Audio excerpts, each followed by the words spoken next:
I don't necessarily remember Phil as a teenager coming to practice. I remember coming to practice my first day on the scout team and getting a pretty good impression of what Phil Parker was as a coach. That was the first time I was really around him. Would have been 2001, being on the offensive scout team, and I'll never forget down on the old defensive field, which is behind that water treatment plant right there. And there is a stench that comes off that water treatment plant at about 4:45 p.m. It smells like maple syrup and something far less pleasant than that. I don't really know what sulfur maybe. It's just a real thick, there's vivid memories I have of that field. That's one of them. Phil Parker having a screaming match with every single defensive back on the field. That's another memory I have. Whether it was Bob Sanders, at that time DJ Johnson was one of our corners. Antoine Allen, who was in my class, was another corner. Just screaming matches. And it was like just how they communicate. Phil was a very passionate person. You guys don't always get that.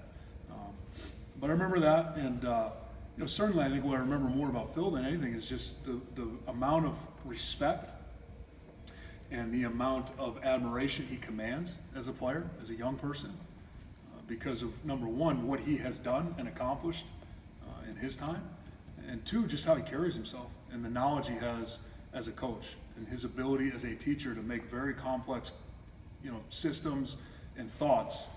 Like I know our defense gets kind of pegged for being simplistic. I'm not sure there's a more complex coverage system than what our guys play. And he makes it very simple for those players. And I remember as a young guy being in awe of that, and then certainly working with him for the last 6 years. You're not going to find a guy that works harder or cares more. And he's been here 20 years. I think that gets lost. You got a couple guys here. Obviously the head coach has been here 20 years. He's probably had opportunities to leave, I would imagine. They've been well documented.